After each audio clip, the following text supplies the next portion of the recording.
आप सबसे निवेदन है हमारे चैनल को लाइक शेयर सब्सक्राइब करना ना भूलें।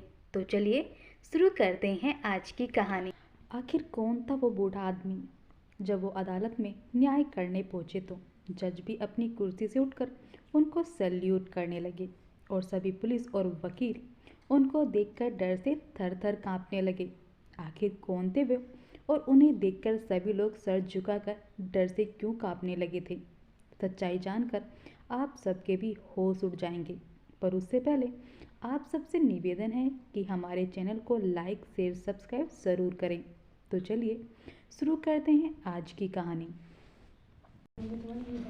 बाबा, ओ बाबा। लगभग 55 से 60 साल के धर्मेंद्र जी को कोई आवाज़ दे रहा था और वो मैले कुचले कपड़ों में एक झोला बगल में दबाए उस पेड़ के पीछे छुप रहे थे। आवाज़ देने वाला आश्रम का एक टीम सदस्य था जो रास्ते में पड़े बेसहारा लोगों को बसेरा देने के लिए काम करता था। धर्मेंद्र जी उन लोगों को देखकर डर रहे थे और अपने झूले को सीने से लगाए हुए छुप रहे थे। उनकी काफ़ी मशक्क़त करने के बाद वो चाय पीने के लिए माने और उन्हें चाय मंगवा कर पिलाई गई। टीम समझ नहीं पा रही थी कि वो इस तरह क्यों डर रहे थे। टीम के एक सदस्य ने बहुत प्यार से उन्हें समझाया और उनका डर दूर किया। काफ़ी समझाने के बाद वो मान गए और उनके साथ चले गए।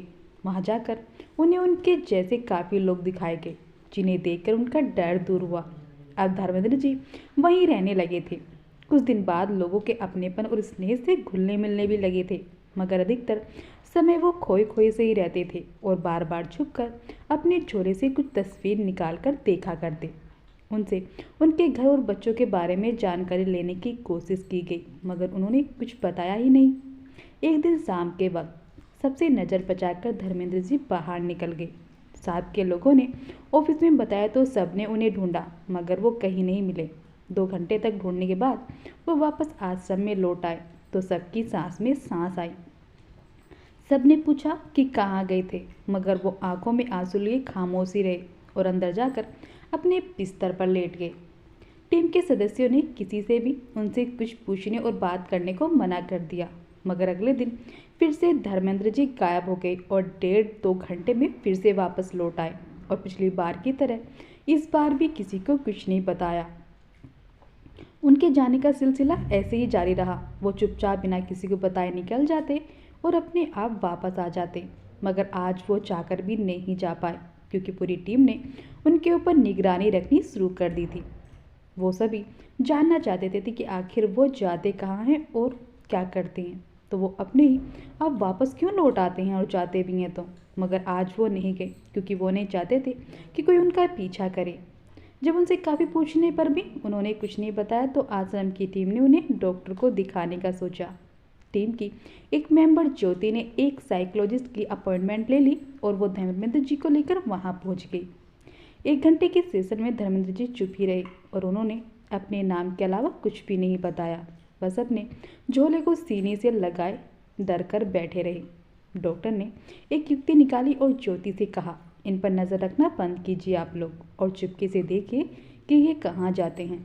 ज्योति ने ये सब आकर अपनी टीम वालों को बताया। आज जब धर्मेंद्र जी चुपके से बाहर निकले तो ज्योति भी उनके पीछे निकल गई। धर्मेंद्र जी पैदल चलते गए और आगे जाकर उन्होंने एक ऑटो रुकवाया और उसे कहीं जाने के लिए कहा, पर उनके पास पैसे नहीं थे तो ऑटो वाले ने जाने से मना कर दिया। ये सब ज्योति पीछे से छुप कर देख रही थी। धर्मेंद्र जी को अपना पीछे होने का जरा भी आभास नहीं था। कई ऑटो रोकने के बाद एक ऑटो वाला उन्हें लेकर उनके बताए पते पर लेकर गया। पीछे से ज्योति भी ऑटो में बैठकर उनका पीछा करने लगी। कोई 15-20 मिनट बाद ऑटो एक जगह पर रुका और धर्मेंद्र जी उसे जगह पर उतर गए। ज्योति को ये देखकर याद आया कि ये तो वही जगह है जहाँ से धर्मेंद्र जी उन्हें मिले थे। धर्मेंद्र जी कुछ कदम चलकर एक घर के सामने खड़े हो गए। वो घर देखने में काफ़ी बड़ा और शानदार था, लेकिन गेट पर ताला था। उस घर पर बाहर से ही दिख रही अंदर की तरफ पसरी धूल मिट्टी बता रही थी कि जाने कब से यहाँ कोई नहीं आया था। धर्मेंद्र जी बस उस घर के सामने पेड़ के नीचे बैठकर उस घर को देखे जा रहे थे। ज्योति समझ नहीं पाई कि धर्मेंद्र जी इस घर को ऐसे क्यों देख रहे हैं और क्या वो रोज इस घर को ही देखने आते हैं। ये क्या राज था जो केवल धर्मेंद्र जी ही बता सकते थे। पर केवल समस्या ये थी कि धर्मेंद्र जी कुछ बताना ही नहीं चाहते थे। आधे घंटे बैठे रहने के बाद धर्मेंद्र जी ने फिर से एक ऑटो रोका, मगर वो नहीं रुका तो ज्योति ने एक ऑटो वाले को पैसे देकर उनके पास भेज दिया, जिससे वो वापस वृद्ध आश्रम लौट सके। 3 दिन तक यही सिलसिला चलता रहा। चौथे दिन ज्योति ने पास से गुजर रहे एक आदमी से पूछा, सर, वो जो अंकल हैं सामने पेड़ के नीचे बैठे हैं, क्या वो यहाँ पर रहते थे? आप जानते हैं उनको? क्या ये इनका ही घर है? वो उस घर की ओर इशारा करके कहती है, मगर वो आदमी कुछ नहीं बोला। धर्मेंद्र जी के बारे में कुछ न पता चलने पर ज्योति ने धर्मेंद्र जी के वहाँ से आश्रम लौटने के बाद आज कुछ और करने का फैसला किया और उसके बगल वाले घर की बेल बजा दी। तो एक महिला बाहर आई। जी कहिए, किससे मिलना है? ज्योति ने झट से अपने फ़ोन में धर्मेंद्र जी की तस्वीर दिखाकर पूछा, क्या आप बता सकती हैं किन अंकल को आपने कहीं देखा है? वो महिला तस्वीर ध्यान से देखती रही। ज्योति ने एक के बाद एक नई तस्वीर दिखाई, लेकिन उसे कुछ समझ में नहीं आ रहा था। फिर ज्योति ने कहा, ये अंकल जी इस पेड़ के नीचे बैठकर रोज इस ताले लगे घर को देखने आते हैं। मैं उनके आश्रम की कोऑर्डिनेटर हूँ। फिर ज्योति ने सारा किस्सा सुना दिया। उस महिला ने घर का किस्सा सुनते ही कहा, ये धर्मेंद्र तिवारी तो नहीं? ये नाम सुनकर ज्योति हैरान हो गई, क्योंकि उस महिला ने नाम बिल्कुल सही बताया था। ज्योति ने तुरंत कहा, हाँ जी, ये वही हैं। ज्योति ने उनके घर के लोगों के बारे में पूछा तो उस महिला ने बताया, इनके दोनों बेटे और बहू विदेश में रहते हैं और वो लोग इन्हें घर में बंद करके रातों रात कहाँ चले गए थे पता नहीं। अगली सुबह इनके चिल्लाने पर सबने अंकल को बाहर तो निकाला, मगर कोई रिश्तेदार इन्हें लेने नहीं आया। बाद में चौकीदार को भेजकर बेटों ने फिर से घर में ताला लगवा दिया। इनके बेटे ही छोड़कर चले गए और फिर लौटकर कभी नहीं आए। तब से ये अंकल अपने घर के सामने इस पेड़ के नीचे ही बैठे रहते हैं, शायद इस उम्मीद में कि किसी दिन जब बच्चे विदेश से लौटेंगे तो वो उनसे ज़रूर मिलेंगे। ज्योति ये कहानी सुनकर हैरान थी कि ये कैसे बच्चे थे जो पिता को घर में बंद करके विदेश भाग गए। वाकई उनकी कितनी दुखद स्थिति थी। एक बाप के 2 बेटों के होते हुए भी वो अकेले पड़ गए थे। उनकी कहानी सुनकर ज्योति की आंखें भर आईं। उधर धर्मेंद्र जी वापस आश्रम पहुंच चुके थे। उस दिन ज्योति ने पीछे से जाकर उनसे बहुत प्यार से बात की तो वो सिर्फ मुस्कुराए, लेकिन आंखों की नमी बहुत कुछ कह रही थी। धर्मेंद्र जी रोज उस घर में यही देखने जाते थे कि शायद आज उनके बेटे बहू लौट आए होंगे, पर रोज निराश होकर लौट आते। शायद उसका ही दुख आंसू बनकर उनकी आंखों में तैर रहा था। धर्मेंद्र जी को ज्योति ने आराम करने के लिए कहा तो वो चुपचाप जाकर सो गए, लेकिन आज धर्मेंद्र जी इधर उधर करवटें बदलते हुए अपनी सोच विचार में गुम थे। उनकी आंखों के सामने गुजरे दिन घूमने लगे थे, जब वो अपने दोनों बच्चों के साथ दिनचर्या में व्यस्त रहते और शाम को घर आते तो सबके घूमने जाया करते थे। कितने खूबसूरत दिन थे वो, जिन्हें याद कर कर उनकी आंखें आज बार बार नम हो रही थी। अनीता जी, दुखी क्यों होती हो? अपनी भी संतान जरूर होगी। ये धर्मेंद्र जी के सब थे जब शादी के 5 साल तक उन्हें कोई संतान नहीं हुई थी। अनीता जी बोली, भले भगवान मुझे एक बच्चा दे, मगर दे दे, मुझे भी तो कोई माँ कहे। इसी कारण अनीता जी हमेशा दुखी रहती। धर्मेंद्र जी उन्हें हमेशा दिलासा दिया करते और हिम्मत बंधाते। उन्होंने सारे उपाय किए, मंदिरों, मस्जिद, गुरुद्वारे, चर्च, न जाने कहाँ कहाँ मिन्नतें की, यही सोचकर कि ईश्वर जाने किस रूप में उनकी प्रार्थना सुन लें। लेकिन जब भगवान ने उनकी नहीं सुनी तो धर्मेंद्र जी ने अनीता जी को बच्चा गोद लेने की सलाह दी।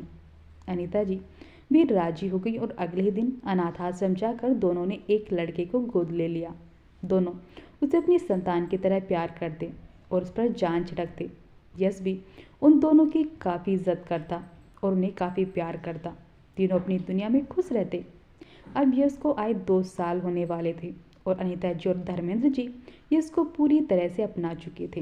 पर अचानक उनके घर खुशियों ने दस्तक दी और पता चला कि अनीता जी माँ बनने वाली हैं। ना जाने कितनी मिन्नतों के बाद उन्हें एक खुशखबरी नसीब हुई थी। दोनों काफ़ी खुश थे। कुछ समय बाद अनीता जी ने 2 जुड़वा बच्चों को जन्म दिया। अब उनकी खुशियाँ तिगुनी हो गई थीं। जहाँ कुछ समय पहले उनके पास एक भी संतान नहीं थी, लेकिन अब उनके पास 3 बेटे थे। धर्मेंद्र जी के पैर तो खुशी ज़मीन पर ही नहीं पड़ रहे थे। उन्होंने अनीता जी से कहा, अनीता, तुम्हारी प्रार्थना से भगवान इतने खुश हुए कि उन्होंने 3 बेटे एक साथ दे दिए। अनीता जी ने बच्चों को बड़ा करने में और उनके लालन पालन में कोई कोर कसर नहीं छोड़ी। वहीं धर्मेंद्र जी ने भी बच्चों को खूब दुलार किया और सारी खुशियाँ उन्हें ला कर दी। 3 बच्चों में कभी कोई फर्क नहीं किया। यस दोनों बच्चों से बड़ा और समझदार था। जैसे जैसे बच्चे बड़े होते गए बच्चे समझने लगे तो आस पड़ोस के लोगों से विनीत और विहान को पता चला कि यश उनका सगा भाई नहीं है। फिर क्या था, दोनों बात बात पर यश से लड़ने लगते। उसके बड़े होने पर भी उसकी कोई इज्जत नहीं करते, अक्सर उसे ताने मारते, पर यश हमेशा उन्हें अपना छोटा भाई मानकर उन्हें प्यार करता। एक दिन इसी तरह दोनों यश से लड़ रहे थे क्योंकि उनके पिता तीनों के लिए अलग अलग साइकिल लेकर आए थे। पर यह बात विनीत और विहान को नहीं सुहाई कि उनके पिता गोद लिए बच्चे को भी उनके समान प्यार करते हैं। दोनों यश को खूब खरी खोटी सुना रहे थे, लेकिन आज जब अनीता जी ने ये सब देखा तो ये देखकर उन्हें काफ़ी आघात लगा। वो अपने दोनों बेटों के व्यवहार से काफ़ी आहत थीं।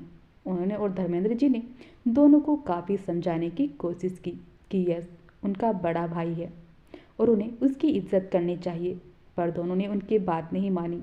रोज रोज की लड़ाई से यश भी गुमसुम रहने लगा था। ये सब अनीता जी और धर्मेंद्र जी से देखा नहीं जा रहा था, जिसके कारण ही उन दोनों को माता पिता का सुख प्राप्त हुआ था और अनीता जी को यश से खास लगाव था। वो उसे इस हालत में नहीं देख पा रही थी। यह शुरू से ही पढ़ने में काफ़ी होशियार था और उसका सपना था कि वो एक वकील बने, पर अब उसकी पढ़ाई पर भी इन सभी का असर पड़ रहा था। इसलिए दोनों ने मिलकर एक कठोर फैसला लिया और उसे पढ़ने के लिए विदेश भेज दिया। उसके रहने खाने पीने का सब इंतजाम उन्होंने विदेश में ही कर दिया और विनीत और विहान को बता दिया कि उसे यहीं किसी हॉस्टल में डाल दिया गया है। दोनों इस बात पर काफ़ी खुश हुए। देखते ही देखते उनकी आंख के तारे जाने कब बड़े हो गए और पढ़ लिख कर कामयाब इंसान भी बन गए, उन्हें पता ही नहीं चला। एक दिन अनीता जी इससे बात कर रही थी। वो बता रहा था कि बस 3 साल और उसके बाद वो घर आ जाएगा। पर ये सब दोनों बेटों ने सुन लिया और उनसे ये थी उनकी पढ़ाई लिखाई में जमकर पैसा बहाया था। जैसे दोनों चाहते थे वही करने दिया। इच्छा पूरी करने में कभी कोताही नहीं बरती थी। जितनी मेहनतों से बच्चे पाए थे उतने ही प्यार से भी हर तरीके से बसाया था उन पर। अब दोनों को ही विवेक लायक हो गए थे। दोनों के ही बेटे प्रेम विवाह करना चाहते थे तो धर्मेंद्र जी ने भी उनकी बात नहीं टाली। तो धर्मेंद्र जी ने उन दोनों की पूरी इच्छा कर दी। अनीता जी और धर्मेंद्र जी ने शादी के बाद दोनों बच्चों को घूमने के लिए उनकी पत्नियों के साथ विदेश भेजा, जैसा कि दोनों बेटों की ख्वाहिश थी। लेकिन उनके वापस आने से पहले ही अचानक अनीता जी की तबीयत बहुत ज़्यादा खराब हो गई और दिल का दौरा पड़ गया। अनीता जी अचानक चल गुजरी। बेटों ने धर्मेंद्र जी से झूठ कह दिया कि यश ने आने से मना कर दिया क्योंकि वो नहीं चाहते थे कि यश यहाँ आए, इसलिए उन्होंने यश को कुछ बताया ही नहीं। धर्मेंद्र जी को तो कोई सुध ही नहीं थी। सब कुछ होते हुए भी एक जीवन साथी की कमी कोई पूरी नहीं कर सकता। बस धर्मेंद्र जी भी पत्नी के गम में अब अक्सर उदास रहने लगे और एक दिन धर्मेंद्र जी ने छोटी बहू मेघना को कहते सुना, हमारी नई नई शादी हुई, जरा सा घूमने क्या गए, माँ जी तो दुनिया से ही निकल गई। अगर थोड़ा रुक जाती तो हम अच्छे से घूम कर आ जाते। बड़ी बहू कीर्ति ने पलटकर जवाब दिया, अरे चली भी गई तो पापा जी को वहाँ हमें फ़ोन करके नहीं बताना चाहिए था। जरा चुप नहीं रह सकते थे, सारा टूर खराब कर दिया हमारा। भला अब ऐसा मौका फिर कहाँ मिलेगा। बहू की ऐसी बातें सुनकर धर्मेंद्र जी के दिल में चुभ गई थी। वो वाकई दिल दुखाने वाली बातें थीं। बहू को अनीता जी के जाने की बिल्कुल भी नहीं पड़ी थी। उन्हें तो बस अपने टूर के खराब होने की पड़ी थी। दोनों ने उनके दुखी होने का एहसास तक समझने की कोशिश नहीं की। धर्मेंद्र जी के मुंह से बस यही निकला, हे ईश्वर, ये कैसे दिन दिखा रहे हो। दिन गुजरते गए लेकिन दोनों बहुओं को तो जैसे उनसे कोई मतलब ही नहीं था। खाना, दवाई और कपड़े, इसका ख्याल वो खुद ही करते। धीरे धीरे धर्मेंद्र जी की तबीयत खराब होने लगी थी। वो बेटों से कहते कि यश को फ़ोन करें, पर बेटे अक्सर झूठ बोल देते। अब तो बेटे भी उनसे दूरी बनाने लगे थे। उनसे हालचाल पूछने भी उनके पास कभी कभार ही आते थे। कभी धर्मेंद्र जी दोनों बेटों से शिकायत भी करते तो कहते, पापा आपको किस चीज़ की कमी है, सब तो आप तो दिया हुआ है, अब और क्या चाहते हैं आप हमसे? धर्मेंद्र जी ने कहा। कुछ समय मेरे पास बैठ जाया करो, मुझे अच्छा लगता है। मुझे ये सब चीज़ें नहीं बल्कि अपने बेटों का प्यार चाहिए। इस बात पर दोनों ही बिगड़ गए। पापा, अगर आपके पास ही बैठे रहेंगे तो काम कब करेंगे? इतने खर्चे हैं इस घर के, वो कैसे पूरे होंगे? अब हम बड़े हो गए हैं। धर्मेंद्र जी का ये दिल सुनकर धक से रह गया और उनकी आंखें भर आईं, मगर वो फिर भी हिम्मत करके बोले, माँ बाप के लिए बच्चे बड़े ही कब होते हैं बेटा। तुम लोग मेरे आसपास रहते हो तो मुझे अकेलापन महसूस नहीं होता है। इतना सुनते ही छोटे बेटे विहान ने कहा, पापा आप हमें इमोशनल ब्लैकमेल मत कीजिए, हम इधर ही रहते हैं, कहीं भाग नहीं गए हैं। ये कहकर दोनों वहाँ से चले गए। बेटों की तीर जैसी बातें सुनकर धर्मेंद्र जी की आंखों से आंसू झरझर बहने लगे। वक्त ऐसे ही बीतने लगा और अब तो रात को घर में पार्टियां होने लगी थीं। दोनों बहुएं बेशर्मी से शराब पीती और छोटे छोटे कपड़े पहनकर तेज आवाज में चलते म्यूजिक पर अपने दोस्तों के साथ थिरकती। धर्मेंद्र जी से ये सब बर्दाश्त नहीं किया जाता।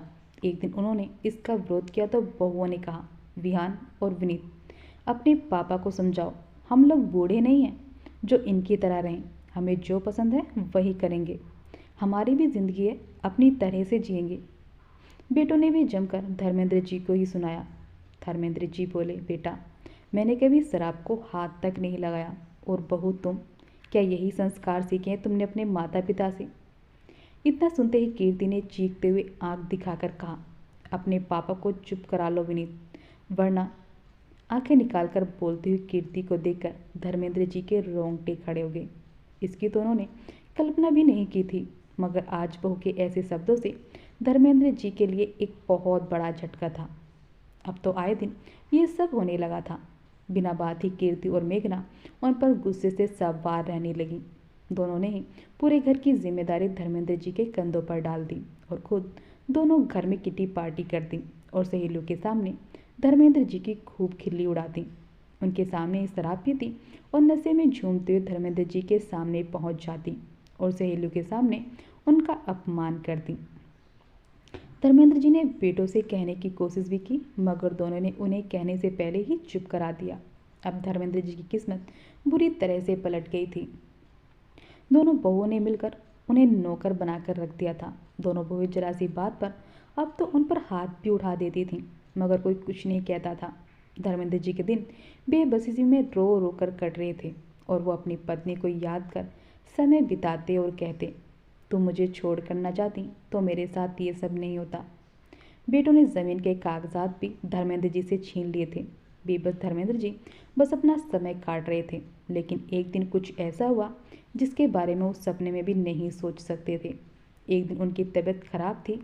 वो सोकर 8 बजे उठे तो घर में कोई दिखाई ही नहीं दिया। उन्होंने इधर उधर सब कमरों में जाकर देखा, मगर घर में पसरा सन्नाटा हुआ कह रहा था कि घर में कोई नहीं है। वो हैरान थे कि इतनी सुबह घर से सब कहाँ चले गए।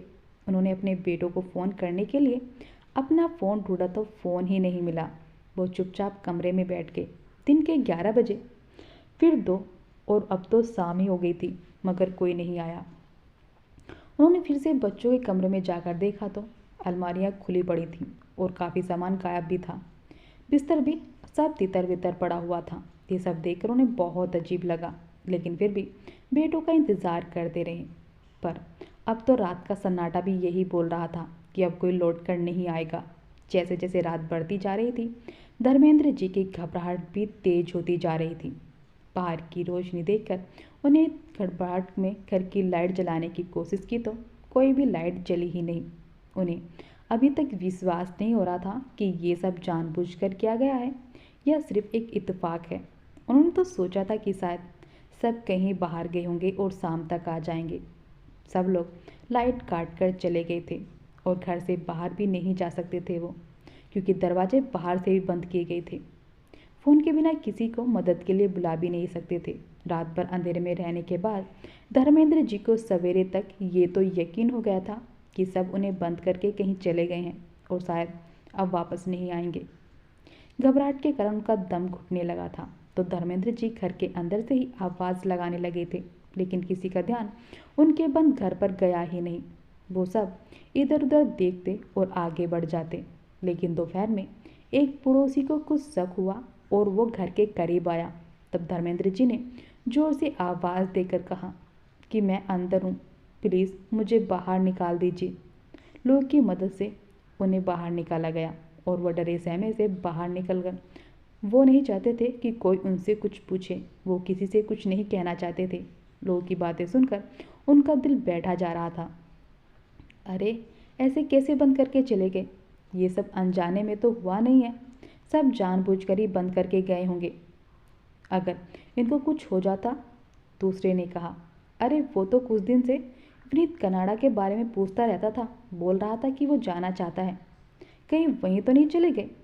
कनाडा का नाम सुनकर धर्मेंद्र जी का दिल हिल गया और वो सोचने लगे, मुझे छोड़कर इतनी दूर कनाडा कैसे चले गए मेरे बेटे? मुझे तो बताया तक नहीं। लेकिन दूसरे ही पल खुद अपने दिल को समझाते हुए बोलते, नहीं नहीं, मेरे बच्चे इतने भी बुरे नहीं हो सकते कि अपने पापा को घर में बिना बताए बंद करके चले जाएं। धर्मेंद्र जी का दिल ये बात मानने को तैयार ही नहीं था कि उनके बेटे बहू ने ये सब जानबूझकर किया था। धर्मेंद्र जी के घर से निकलते ही बेटू ने चौकीदार से फ़ोन करके बोल दिया कि घर का ताला लगवा दिया जाए और वो अपने घर के सामने उस पेड़ के नीचे ही अपने बेटे बहू के आने का इंतज़ार करते रहते थे। वृद्ध आश्रम में जाने के बाद ही वो रोज़ घर को देखने आते थे कि शायद उनके बेटे बहू वापस तो नहीं आ गए, वो वापस अपने घर जा सकें। ताकि उनके पास यश का भी नंबर नहीं था तो उसे फ़ोन भी नहीं कर पाते थे। साथ ही उन्होंने ये भी सोच लिया था कि अब वो अनीता जी के अंतिम संस्कार पर ही नहीं आया तो अब क्या ही आएगा। धर्मेंद्र जी के साथ इतना बड़ा धोखा हुआ था, लेकिन दिल था जो मानने को तैयार ही नहीं था।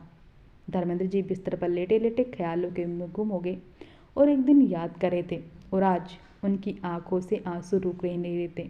वो सोचते थे कि बहू कितनी बुरी हो जाए कि उनके बेटे कभी ऐसा नहीं कर सकते थे, और वो इस आस में थे कि उनके बेटे उन्हें लेने ज़रूर आएंगे। ज्योति उन्हें बिस्तर पर लेटे रोते हुए देख रही थी। भले वो इस कहानी से अनजान थी, मगर जितना जानती थी वो भी उनका दर्द समझने के लिए कम न था। आज धर्मेंद्र जी की तबीयत खराब थी, इसलिए वो बाहर नहीं गए थे। ज्योति उनके घर पर नज़र रखे हुई थी कि अगर कोई आए तो उसे पता चल सके। आज भी वो घर पर नज़र रख रही थी। तभी उसने देखा कि एक लड़का घर को काफ़ी देर से देखे जा रहा है। ये देखकर उसे थोड़ा अजीब लगा। वो उसके पास गई और उससे पूछा, आप कौन?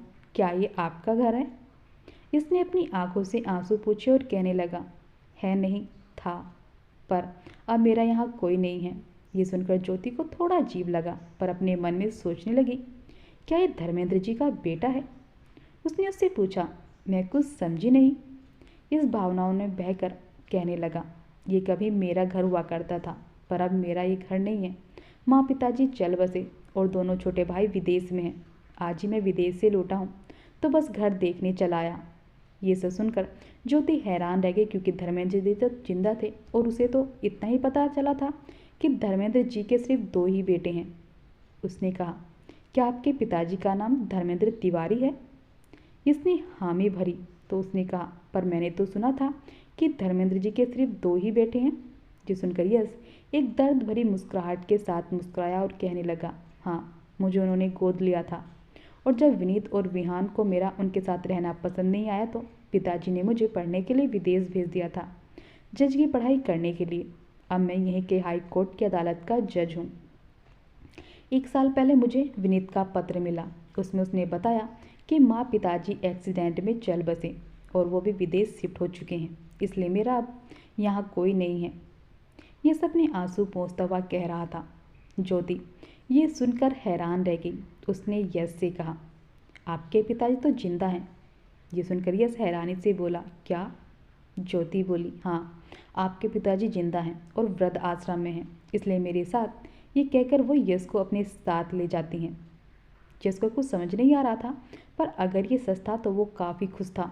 दोनों वृद्ध आश्रम पहुँचते हैं और ज्योति यश को धर्मेंद्र जी से मिलवाती है।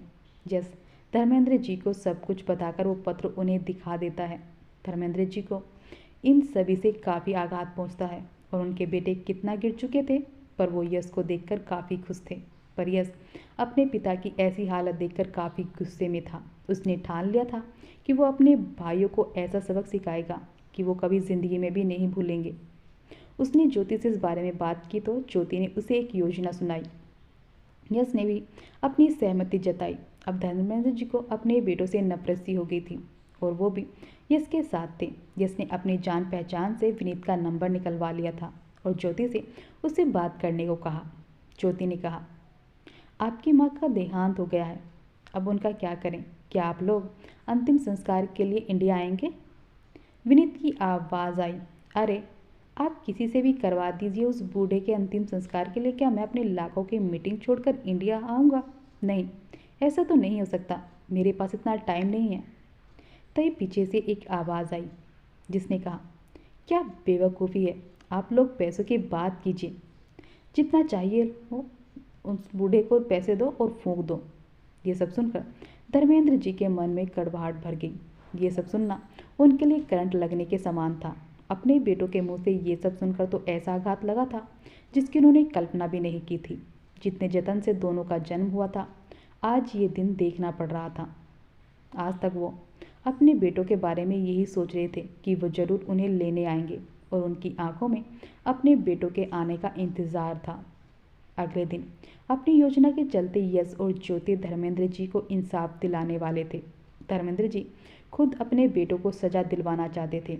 वो तीनों अगले ही दिन पुलिस स्टेशन गए और बेटे बहू के खिलाफ रिपोर्ट दर्ज करवाई और बताया कि वो उन्हें मारना चाहते थे और इसलिए घर में बंद करके विदेश भाग गए। पुलिस ने एक तरकीब निकाली और एफआईआर दर्ज करके उन्हें फ़ोन लगाकर कहा कि अभी अभी वकील ने हमें बताया कि आपके पिता की वसीयत में उनके बेटों के लिए 20 लाख रुपए छोड़ गए हैं और अब इस लेटर में लिखा है कि ये पैसे उनके बेटे को जब मिलेंगे जब वो अंतिम समय तक अपने पिता की दिल से सेवा करेंगे। ये खबर सुनते ही तो सबके होश उड़ गए और विनीत की पत्नी कीर्ति ने कहा, पर अगर उनकी कोई चाल हुई तो? अगर इंडिया जाते उन्होंने हमें अरेस्ट कर लिया तो क्या होगा विनीत? हमें तो कनाडा से भी निकाल दिया जाएगा और तुम्हारी कनाडा की जॉब भी चली जाएगी। यही हाल विहान का भी था। विहान भी पैसों की बात सुनकर खुशी से पागल हुआ जा रहा था, पर एक तरफ वो भी घबरा गया था कि कहीं ये झूठ तो नहीं। मेघना बोली, अरे जल्दी से चलो, अगर जल्दी से नहीं गए तो पुलिस उस बूढ़े का अंतिम संस्कार कर देगी, फिर हमारे हाथ कुछ भी नहीं लगेगा। मेघना ने कहा, तुम टिकट बुक कर लो जल्दी से, फिर हम लोग चलते हैं। इतने में पापा से कहकर पुलिस से किसी की जान पहचान निकलवाती हूँ ताकि सारे पैसे हमें मिल जाएं। इस एक फ़ोन ने उनकी ज़िंदगी को कुछ दहशत तो ला दी थी, जिस दहशत में धर्मेंद्र जी 1 साल से जी रहे थे। अब सब लोग इंडिया आने वाले थे और वापसी की टिकट भी पहले ही ले ली थी। विनीत ने आकर पुलिस स्टेशन से संपर्क किया और सब वहीं हाजिर हो गए। पुलिस की खबर देने पर वृद्ध आश्रम पहुंच गए। पापा को सफ़ेद चादर में लिपटा देखकर दोनों बेटे बहू उनके पैरों में गिरकर गिड़गिड़ाते हुए रोने लगे। पापा, आप हमें छोड़कर क्यों चले गए? हम तो आपके रहने का बंदोबस्त भी कनाडा में कर रहे थे। आपके जन्मदिन पर आपको सरप्राइज़ देना चाहते थे, इसलिए आपको बिना बताए चले गए थे। बेटे बहू के गिरगिट वाले आंसू और झूठ बोलता देखकर ज्योति को अंदर ही अंदर हंसी आ रही थी कि कैसे पैसों के चक्कर में लालची कुत्तों की तरह दौड़ो चले आए थे। विहान बोला, पापा, हम मानते हैं कि हम आपको जानबूझकर घर में बंद करके गए थे ताकि आप मर जाएं, लेकिन फिर हमें अपनी गलती का एहसास हुआ तो हमने आपके लिए भी सोचा कि हम आपको कनाडा बुलाएंगे और आपको आपके बर्थडे पर सरप्राइज़ देंगे, लेकिन आप पहले ही हमें छोड़कर चले गए। चारों दहाड़े मारकर ऐसे रो रहे थे जैसे उन्हें अपने पापा के जाने का कितना गम था। तभी यश वहाँ आ गया, पर उसे किसी ने नहीं पहचाना क्योंकि अब वो काफ़ी बदल चुका था। उन्हें लगा वो वकील है। देखिए, आप दोनों यहाँ साइन कर दीजिए तो आपको ये 20 लाख रुपए दोनों में बराबर बराबर बांट दिए जाएंगे। दोनों बेटे लालच में इतने अंधे थे कि एक बार भी किसी ने कागजात पढ़ना गवारा नहीं समझा कि ये पेपर किस चीज़ के हैं और उन पेपर पर साइन कर दिए। साइन करते ही धर्मेंद्र जी अचानक से उठ खड़े हुए। धर्मेंद्र जी का ये रूप देखकर दोनों के पैरों तले से ज़मीन खिसक गई। विहान बोला, पापा, आप जिंदा हैं तो ये सब नाटक करने की क्या ज़रूरत थी? कि तभी अपने गाल पर पड़े चटाक की आवाज़ से विहान का सिर हिल गया। नालायक, तुम जैसी औलाद को यही भाषा समझ आती है। 1 साल तक दर दर की ठोकरें खाता रहा मैं, पर तुम्हें अपने पिता पर दया नहीं आई। पुलिस ने भी चारों लोगों को धर लिया। 1 साल बाद अपने लालच में दोनों बेटे उनके सामने खड़े दिखाई दे रहे थे। धर्मेंद्र जी ने तो सोचा था कि जब उनके बेटे लौटेंगे तो उन्हें पापा पापा कहकर पुकारते हुए उनके गले लग जाएंगे। ये सोचकर तो वो रोज घर को देखने जाते थे। चारों बेटा बहू पापा के पैरों में पड़ गए, मगर धर्मेंद्र जी ने कदम पीछे खींच लिए, क्योंकि उन्हें विनीत के फ़ोन पर कई शब्द याद आ गए। मेरे पास इस बूढ़े को आग देने के लिए टाइम नहीं है। ये शब्द विनीत ने ही कहे थे।